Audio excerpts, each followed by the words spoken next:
Una cálida bienvenida a todos los oyentes de nuestra serie VIP Job Podcast, que se emite gracias al proyecto Erasmus Plus VTJ2. El proyecto VIP Tech Job Time to Act trabaja para facilitar el acceso al mundo laboral de los jóvenes con discapacidad visual. Detrás del proyecto hay jóvenes comprometidos y trabajadores en el ámbito de la juventud de Bélgica, Grecia, Italia y España. En nuestros episodios te llevaremos a un viaje para descubrir iniciativas increíbles, herramientas inteligentes e historias inspiradoras de jóvenes con discapacidad visual relacionadas con la facilitación del acceso al mundo laboral. Disfruta de la escucha. Pues hoy tenemos una invitada de lujo, que nosotras, que es Sandra Fernández Peregrina, emprendedora con discapacidad, fisioterapeuta y cantante, aunque ella siempre se reconoce que esto es como de hobby en sus ratos libres, pero quien la ha escuchado cantar sin duda es una artistaza en mayúscula. Pero hoy la tenemos aquí en este podcast porque nos va a compartir una experiencia desagradable, que las personas con discapacidad nos vamos a ver muy reflejados porque no es la única, por desgracia, pero sí con una gran actualidad porque es muy reciente. Estamos hablando que el pasado noviembre de 2021, hace escasamente unos meses, en esta sociedad del primer mundo civilizada, inclusiva, donde parece que la accesibilidad ya hay algo superado y la inclusión también, pues nos damos cuenta cómo Sandra, con un grado de discapacidad severo por una pérdida de campo visual a consecuencia de una retinosis pigmentaria, pues está obligada a manejarse con lectores de pantalla, con braille y todo este tipo de soporte o productos de apoyo tecnológico que hacen que las personas ciegas o con baja visión puedan tener una dignidad diaria en su faceta, ya sean profesionales, académicas, familiares, de ocio, etcétera. Y bueno, ahora nos contará un poco qué fue esa experiencia, pero antes también de pasar con ella, también queremos darle la bienvenida a Torcuato Recover, abogado experto en discapacidad, un histórico en España en la defensa de los derechos de las personas con discapacidad, especialmente la discapacidad intelectual, donde yo creo que todo lo que se ha podido legislar y avanzar en los últimos años llevan su sello y llevan su impronta. Así que muy buenas tardes a ambos y muchas gracias por estar esta tarde con todos nosotros. Hola, buenas tardes. Hola, buenas tardes. Buenas tardes a Sandra. Buenas tardes. Problema. Pues Sandra, cuéntanos, ¿qué pasó en noviembre de 2021? ¿Qué pasó en esa oposición, en esos exámenes, donde el ciclo, porque a mí siempre me gusta hablar, cuando hablamos de esa cadena de accesibilidad, pues esa cadena de accesibilidad de ese examen, ¿qué pasó para que te vieras totalmente discriminada y excluida? Bueno, pues todo empieza desde el momento en el que yo me inscribo en la oposición, que hay un fallo, o sea, de primera la aplicación es bastante inaccesible para las personas ciegas porque leer un tipo de pantalla como las de los organismos públicos y las páginas de empleo de este tipo es bastante complicado de primeras. Entonces yo pido ayuda y la persona que me ayuda, sí. Sí, ahí es importante aclarar a todos los que nos están oyendo en estos momentos que se tiene que garantizar siempre ese principio de autonomía, donde las personas con discapacidad, independientemente del tipo de discapacidad que presenten, deben poder utilizar, en este caso, el acceso a esa plataforma de manera autónoma e independiente. No tienes que pedir ayuda, no es necesario. De hecho, cuando se pide ayuda ya es que hay un problema y una falta de accesibilidad.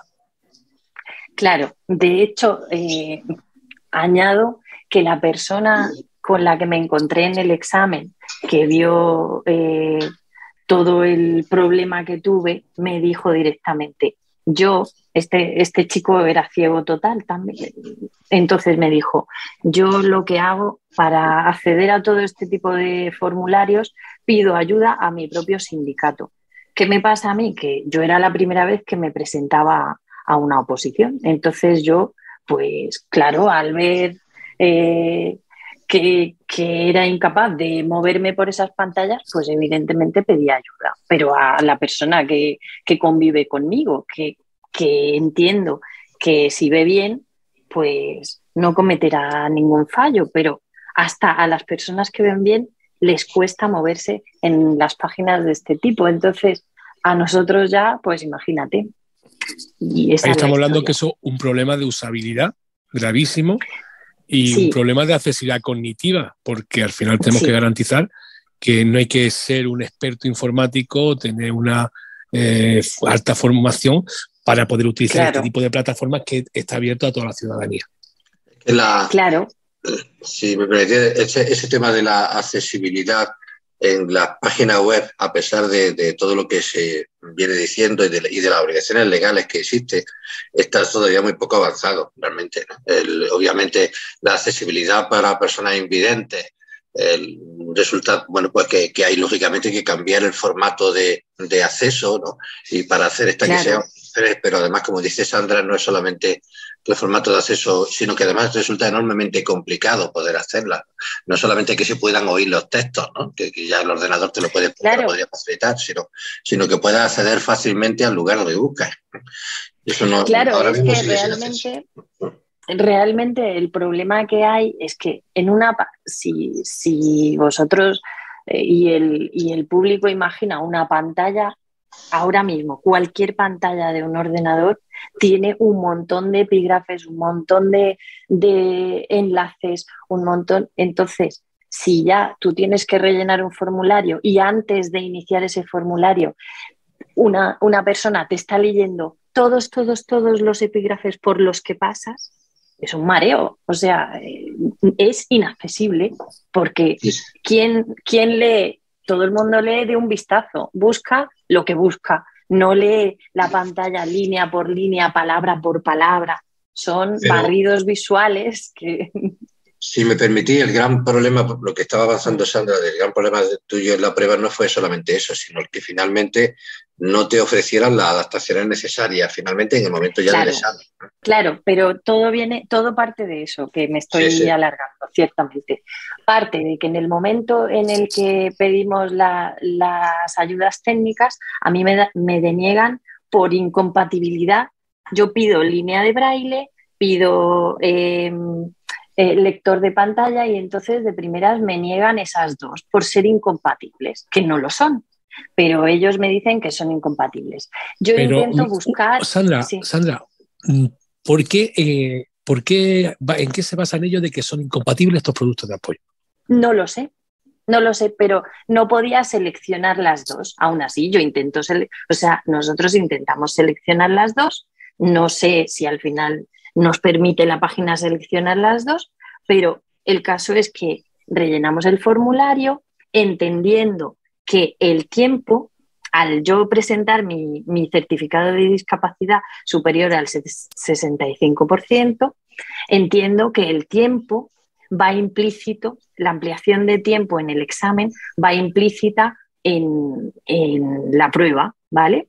Que eso es lo que suele pasar en muchos de los exámenes, que tú tienes más tiempo porque tus dificultades a la hora de lectoescritura son mayores. Entonces, bueno, pues nosotros al no ver que hay un epígrafe en el que pone ampliación de tiempo, pues dijimos, bueno, pues ya está, esto viene implícito, no hay que darle a nada.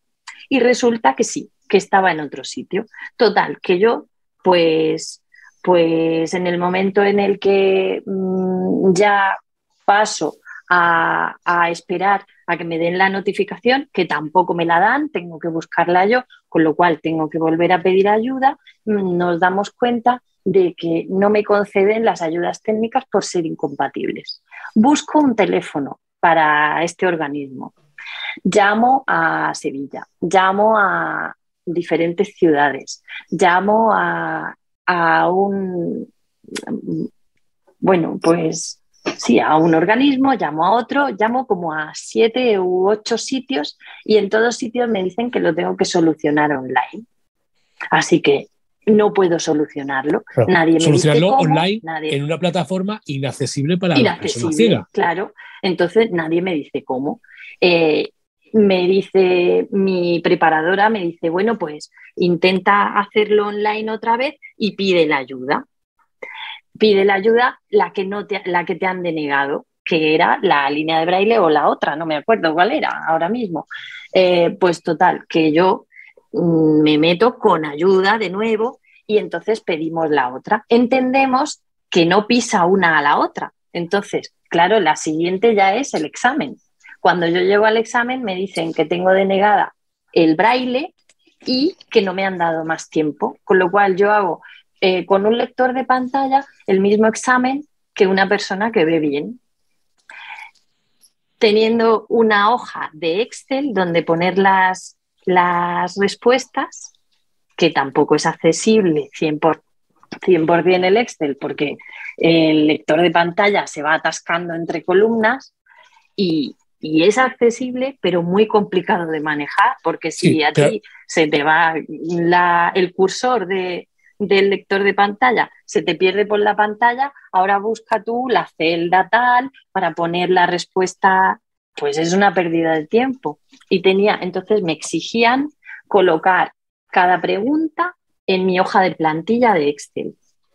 La hoja de preguntas venía en columnas diferenciadas, como en una plantilla de diferentes columnas donde ponía por un lado el número de la pregunta, por otro lado la pregunta, por otro lado las respuestas. Bueno, para moverte ahí tenías que moverte como si te movieses en tablas, con lo cual más inaccesible todavía. No es un texto sin formato, que es lo que necesitamos para que el lector no se haga lío. Pero yo, fíjate, como bien indicaba Torcuato Recover antes, es decir, no es un capricho el que las páginas web y las plataformas digitales tengan que ser accesibles. Estamos hablando de que por ley en Europa tienen que ser todas las páginas web y más las institucionales o gubernamentales tienen que ser 100% accesibles, y sobre todo las que te obligan como ciudadano a hacer unos procesos a través de esas plataformas, con lo cual aquí ya tenemos un error grave. Pero sobre todo hay otro, que es lo que yo siempre he dicho, ¿no? Cuando nosotros fundamos la Ciudad Accesible, el otro nombre alternativo que teníamos era la Sociedad Accesible, ¿no? Porque al final todo lo que hay más material, pues lo puede, si hay un bordillo, le puede coger una machota, una radial, lo corta y hace una rampa, pero sobre todo es cuando es un problema de la sociedad, de las personas. Porque aquí lo más grave de todo, y no sé qué opinas tú, Torcuato, es la falta y poca empatía que hay hacia una persona ciega en un momento tan importante como una oposición, donde yo creo que puede haber un grado de adaptación de posicionamiento para facilitar a una persona que evidentemente tiene un problema gravísimo de visión, como puede ser tu caso, que salta a la vista, como que no hay esa empatía en ese momento de decir, oye, vale, muy bien, no es compatible, pero vamos a intentar solucionar tu problema para que pueda hacer. Porque aquí lo importante es que garantizar la igualdad de oportunidades, y evidentemente a ti no se te ha garantizado la igualdad de oportunidades que a otros. Y es lo que yo pedí en ese momento. Claro. ¿Qué opinas tú, Torcuato? Sí, a mí me parece evidente. Es que efectivamente la accesibilidad universal, las adaptaciones, los ajustes de procedimiento son algo que en el ámbito internacional está perfectamente amparado en la Convención Internacional sobre los Derechos de las Personas con Discapacidad, y en el ámbito español, en el nacional, en la Ley General de Derechos de las Personas con Discapacidad, en la Ley del Estatuto del Empleado Público. En todas estas se establece precisamente que para acceder, para la realización de pruebas de acceso a la función pública respecto de esta última, pues tienen que realizarse con todas las adaptaciones necesarias para garantizar efectivamente la accesibilidad. Tenemos dos ámbitos, como estábamos diferenciando. Uno, que efectivamente en nuestro país las leyes avanzan, pero no siempre avanzan al mismo nivel en la realidad. Y entonces los compromisos de accesibilidad, no solamente física, sino también accesibilidad de conocimiento, de acceso, como puede pasar con las personas invidentes, o con la accesibilidad cognitiva, con las personas con discapacidad intelectual, se ha avanzado muy poco. Nos podemos encontrar que para ir a un organismo público pues siguen apareciendo dificultades de accesibilidad, de escaleras y tal, enormemente difíciles, que impiden que una persona con discapacidad física pueda acceder. Y no digamos, efectivamente, como está demostrándonos el caso de Sandra, la accesibilidad sensorial o la discapacidad intelectual. Todavía lo establecido en las leyes dista mucho de ser cercano a la realidad. Y entrando en el caso de de Sandra es que además efectivamente estaban obligados a garantizar la realización de las pruebas de manera que se asegure que una persona con discapacidad pueda efectuar estas, con todas las adaptaciones precisas. Lo dice por la Ley General de Derechos de Personas con Discapacidad, lo dice para la realización de pruebas como la de Sandra, la Ley de Acceso al Empleado Público, el Estatuto del Empleado Público, lo dice también incluso la propia legislación andaluza en nuestro caso. Por tanto, por situaciones como la que tú has sufrido, teóricamente en el plano legal tendrían que superarse y tendríamos que tener mecanismos para que poder actuar contra eso. Es decir, entre decisiones como las que tú has pasado, pues existen vías de impugnación para actuar contra las decisiones de las personas, de las mesas y tal, de los examinadores que realicen esas pruebas, para actuar, impugnar esas decisiones abiertamente, claro, e incluso hasta ir hasta vía judicial. Yo he ido en algunos casos y se puede, vamos, está ahí el amparo legal. Gracias a Dios tenemos el derecho de acceso a la justicia, el derecho de tutela judicial, que eso ciertamente existe. Decía que la verdad es que estamos ante un caso flagrante de lo que es de discriminación, de exclusión, sobre todo para un colectivo que estamos reivindicando cada vez más ese empleo cualificado, y que ese empleo cualificado, por ejemplo, en tu caso, con una formación universitaria que tiene, es ponerlo muy difícil. Yo por eso, cuando muchas veces dicen de las reservas que hay, que cada vez necesitan más reservas y ya están por el 5 o el 7% la administración pública, yo lo que digo es que quizás tenemos que garantizar que estos procesos no es que no sean limpios, pero que sí sean realmente accesibles. Más que quizá a veces de garantizar, o sea, de pedir más plazas o más reservas que las que hay, porque yo lo que veo injusto es que en tu caso no sé cuántas plazas habría para esta oposición, cuánta gente con discapacidad se presentó, pero me parece de muy poca elegancia y muy poco tacto hacer tan dificultoso una participación para un perfil como el tuyo para estos exámenes. Claro, si es que además la historia sigue, porque claro, en ese momento yo intento que al ser un error de ese tipo que yo no podía subsanar porque yo no había hecho la inscripción, pido por favor, si hay alguien por encima del personal de tribunal que pueda tomar decisiones sobre ese tema y al menos darme más tiempo, aunque no me habían puesto el braille, pero darme más tiempo. Llaman a la jefa del tribunal, deniega la petición porque dice que el resto de personas se puede quejar. Ese es su argumento. Bueno, yo creo que... Invisible. Era invisible porque esto es muy fácil. O sea, primero que tendrían que haber... o sea, el resto de los alumnos, no, a mí me interesa porque tú te presentas por una reserva, imagino, de plazas de personas con discapacidad, sí. Porque creo que pues, a mí lo que me preocupan son las otras personas con discapacidad que se hayan presentado. No el resto de los alumnos que se hayan presentado. Eso por un lado. Y por otro lado, reitero que para mí lo más gravísimo es que creo que hay que darle a estos tribunales unas mínimas formaciones de trato adecuado a las personas con discapacidad y otro de empatía hacia las mismas. Y también saber lo que es una discapacidad, lo que puede ser en tu caso una baja visión, lo que puede ser en tu caso el uso del braille o de lectores de pantalla, o si son personas sordas, como también ha habido problemas con lo mismo que te ha pasado a ti, y le han obligado a quitarse los audífonos por si funcionaban como pinganillo y le decían las preguntas desde fuera. Tú imagínate el poco tacto hacia el colectivo, y yo creo que eso es lo que tenemos que intentar, sobre todo en ese primer mundo donde está España, en esa Europa nuestra, donde siguen pasando episodios de esto que, que es cuando te hacen realmente sentirte discriminada y cuando te hacen sentirte realmente una ciudadana de segunda clase. Exactamente. Pues el tiempo que se tardó en intentar solucionar todo esto, aparte, sin solución, porque no se solucionó, fue 1 hora y media.